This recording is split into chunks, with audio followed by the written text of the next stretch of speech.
people, how we all doing? Hope everyone is fit and well. So in this video I'm just doing a quick update on the IPPs and my understanding of it, because it's been up in the House of Commons this week and it's been getting debated in Parliament about the IPPs, and there is a lot of confusion.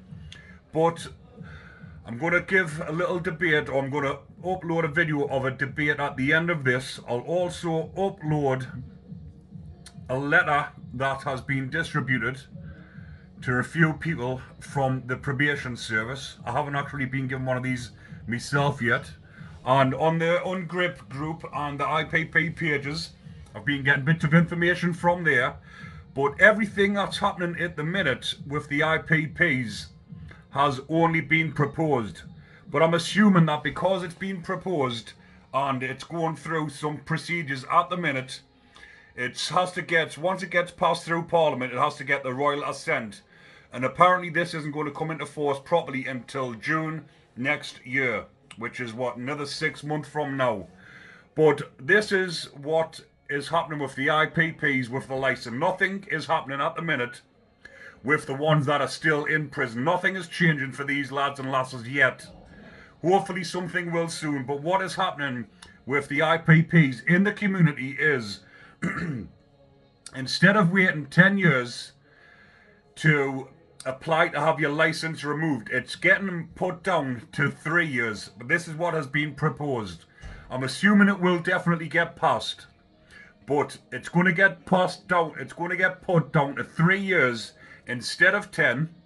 But if you come up for parole, or parole termination, sorry, license termination, after 3 years and it's knocked back, 2 years after that, which is obviously 5 years, then your license will automatically be removed. But if you've been in the community 10 years past your first release, or I think they're saying it's 5 years, but if you've already been past the 10-year mark, which they were saying there's 1,800 IPPs on license out in the community. So if you've been out in the community over 10 years, it doesn't matter if you've been recalled or not. And if you have been recalled and you've been back out in the community for more than 2 years, then you're one of the ones that'll be getting your license terminated.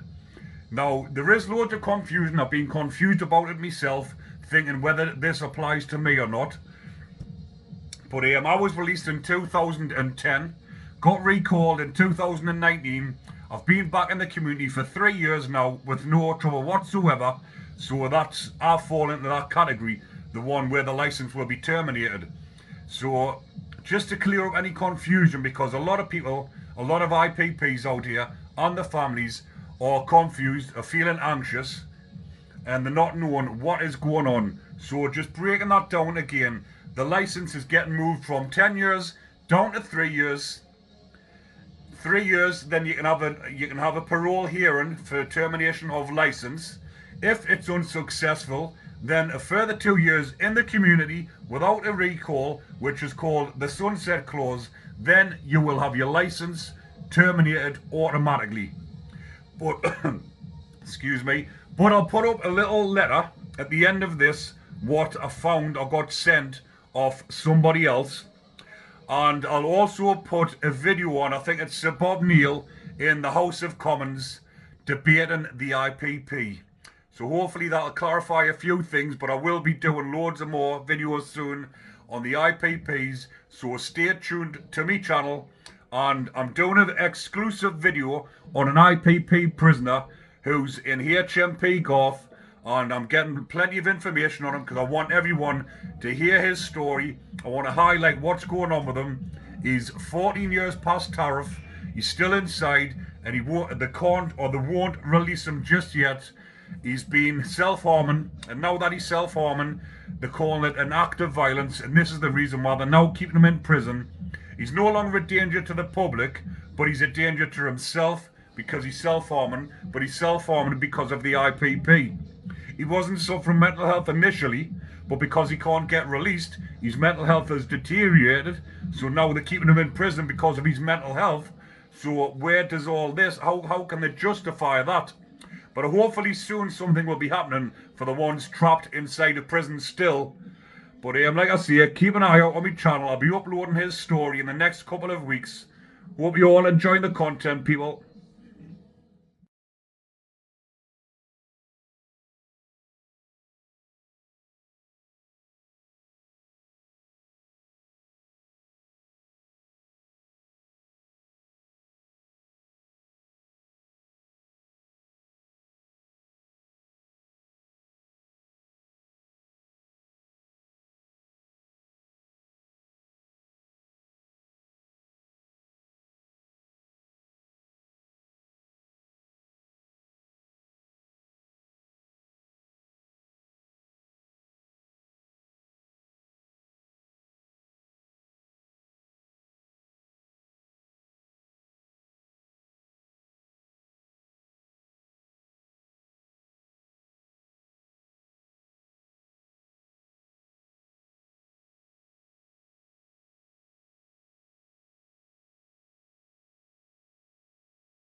Six-minute limit from the very beginning. Sir Robert Neal.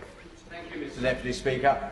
Given the time available, perhaps I can just concentrate on a number of specific aspects of this very important bill. And can I start by welcoming the approach that the Minister and the Lord Chancellor and Secretary of State, I'm delighted to see on the front bench, have taken to this bill. The constructive, I think, approach that they have adopted has improved it considerably from when it started.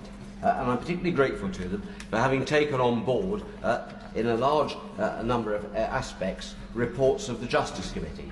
The report which we did in relation to pre-legislative scrutiny of the Victims' Bill as it then was, and then the report which we did in September of 2022 in relation to sentences for indefinite sentences for public protection.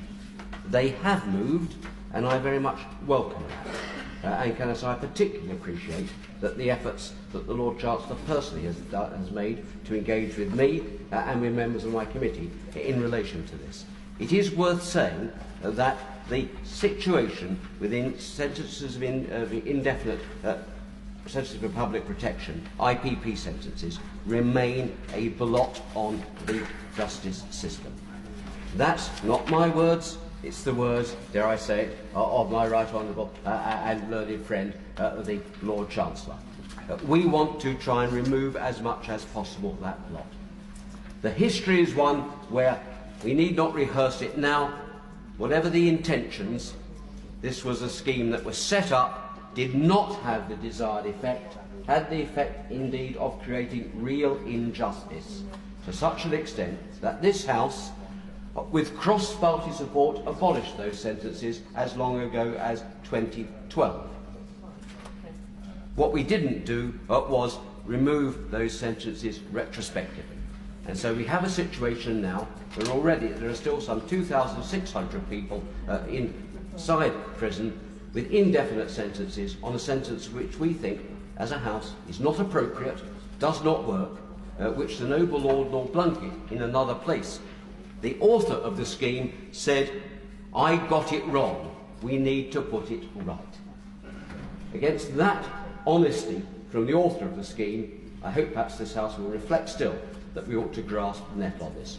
There have been major changes, which I think we should recognise the government's good intent in relation to the licence situation. Now, as was observed by the Minister, these go beyond our own recommendations. And I appreciate that, and that will make a major change for very many prisoners. We've got to a situation where, because of the way in which the licence provisions, in the evidence that we received, a report with some 62 pages, more witnesses than we had for any other inquiry in our committee, because people were being set up to fail by licence conditions, because they had a lifelong sword of Damocles over their head, their rehabilitation was inhibited. There was compelling evidence of bad impacts upon their mental health and their ability to reintegrate into society. Removing that 10-year and then lifelong licence, with having to wait 10 years for it to be removed, and reducing it to 3 and then the extra possibility with the 2, is a major reform, and I'm very grateful for that. particularly if we've got to a situation where now there are more people who have been recalled to prison to serve on their licences rather than those who are serving the original sentence. So that's important. But with every respect to the government, I don't think that goes far enough. And that's why I do want to persist, if possible, with my amendment in New Clause 1, and it's for this reason. And can I, in doing so, address the point made by the right honourable gentleman on the opposition front bench? This is not about an immediate opening of the prison gates. I can understand perfectly properly concerns about public protection, not least because many of those who have been incarcerated on these sentences, because of their indefinite nature gives no hope, have suffered real mental deterioration whilst in prison. They are potentially in a worse state in terms of public protection than when they went in.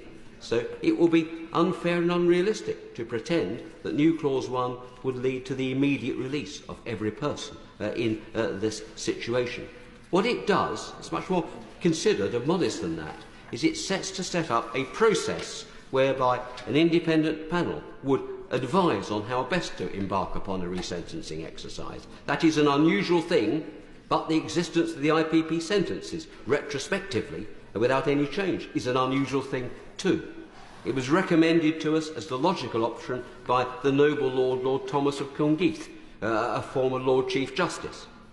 Against the background of his eminence, I think it warrants better consideration than we have yet had.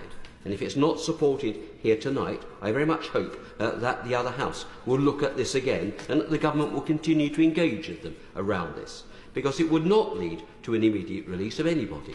It would set in place, so, a train to enable everyone to be given a determinate sentence. And that seems to me only fair and just, and I hope that we can look that forward. It cannot be just, it cannot accord with our sense of fairness that we have situations where people are serving sentences well over their tariffs, some 10 years in excess of tariff in some cases, well beyond and out of all proportion to the sentence that the judge at the time thought was appropriate for the index offence, as we call it. So there are other important parts of this bill which I don't have time, I'm afraid, to touch upon, which I also welcome and I hope will take forward. Particularly I welcome the changes to the approach in parole, which are a much more balanced set of measures now than they were when the bill was originally brought forward. Again, I know the Lord Chancellor and the Minister have acted personally to improve the bill in this regard, and I thank them for that. And I do ask them still to reflect upon the position in relation to IPP sentences. Thank you very much, Mr. President. Thank you. Front bench SNP. Chris Stevens. Well, thank you, Mr. Deputy Speaker. It's a pleasure to follow the chair of the Justice Select Committee, of which I am now a recent member, and I look forward to working with him in that regard. As this bill